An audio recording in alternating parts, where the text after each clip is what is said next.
Hey, Jason Rice here for another lap party quick tip. Hope everything's going okay. We got a little winter storm out here in Kansas City here.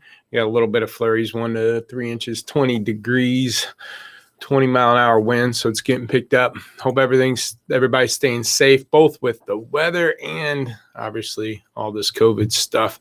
In the meantime here, I'm going to make sure everything's set up properly. I've got Facebook Live going. That's where we typically post to.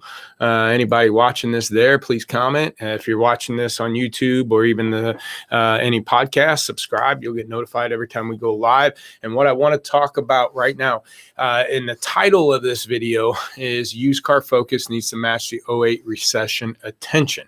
So what I mean by that, there's for anybody who don't know, I started with V Auto in 2005. It wasn't even V Auto then; it was Empower Auto. So 2005 actually it was in December of 05, but 2006, and the recession hit in 08 and 09.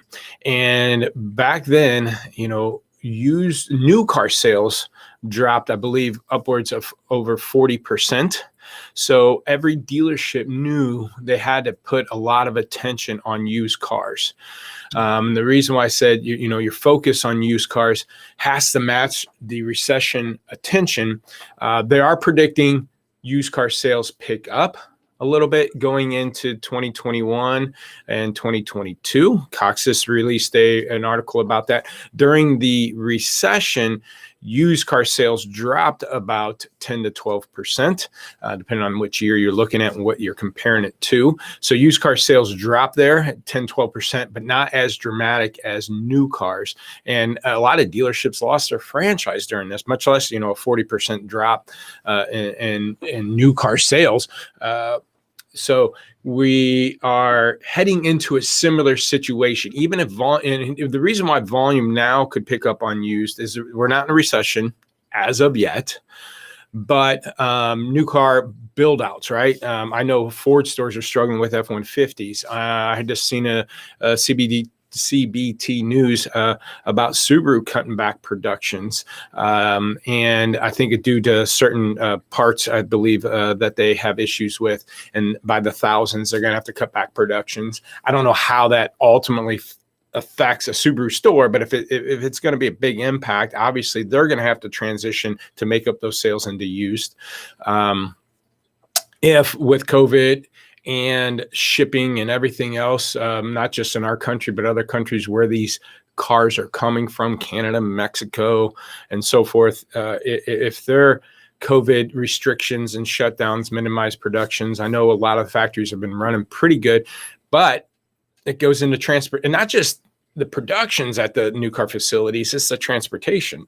If truckers and everything start getting sick and get shut down, a lot of tumbleweeds rolling across the lot in 09, Barry. Yes, it is. And so the focus, I don't think we're going to lose 10 to 12% on used car sales like we did during the recession if the economy stays okay.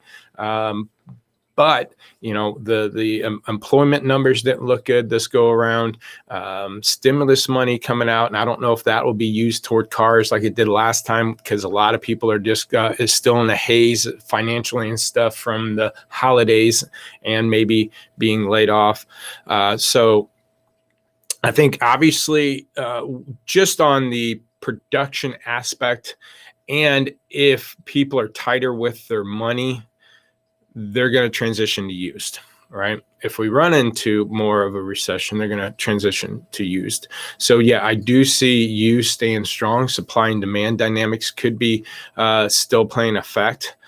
Think about it 3 years from now, when usually the 3-year-old car is the most popular. So in 2020, the 17s, and 2021s, it's going to be the 18s. So 3 years from now, if new car manufacturers down, like they're predicting, I think losing about 1 million or so in new car sales, obviously that's going to affect used car supplies down the road.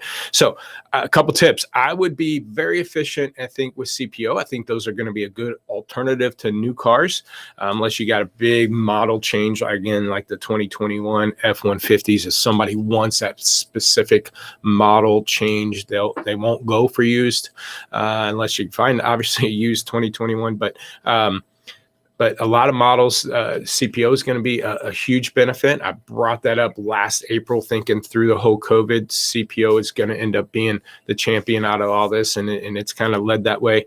So CPO, I would focus there, get the late models going, get the switch car things going.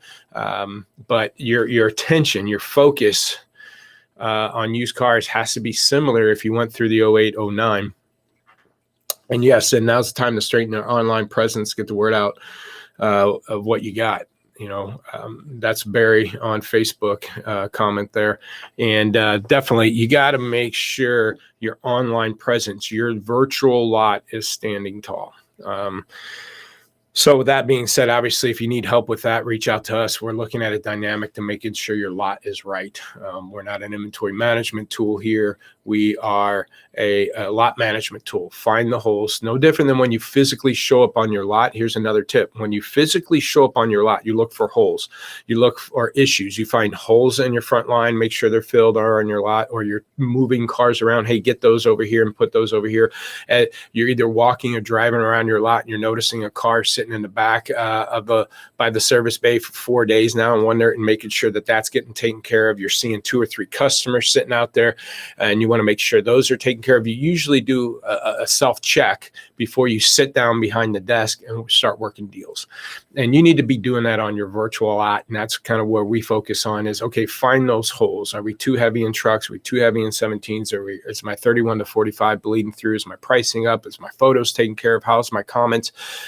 Do a virtual self-check and before you sit down and actually just pull up your inventory management tool and start pricing cars. Let's look at the lot first. So do that also. Make sure, to Barry's point, make sure you're standing tall in line. And especially with this kind of weather that we're having here, there's going to be way more people looking for your information online. We just did our 20 group this weekend, a big attention on digital retailing. I would also be dipping my toes into that. I was doing internet sales in 1999 and 2000 and stuff. And back then dealers didn't know if it was going to be a fad or a phase and didn't know how much they want to get involved. And we were getting involved a lot in the late 90s and early 2000s. So we're kind of ahead of the time, but a lot of dealers start spending 5, 10, 15% of their budget trying to create an internet department back then. And I think that's kind of, and obviously it didn't go away, and look where we're at now, 20 years later. So same thing here with digital retailing. If you're in a market, or if you just don't know if your customers or your client, I think you need to dip in still 5, 10%, try to figure that out, because it's not going to go away.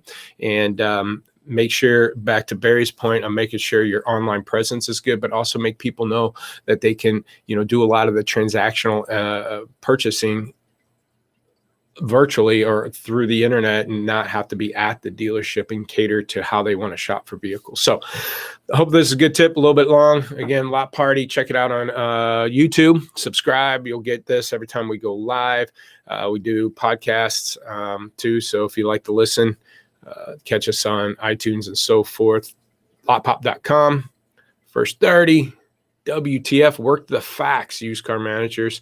And if you need any help on a demo, reach out to us.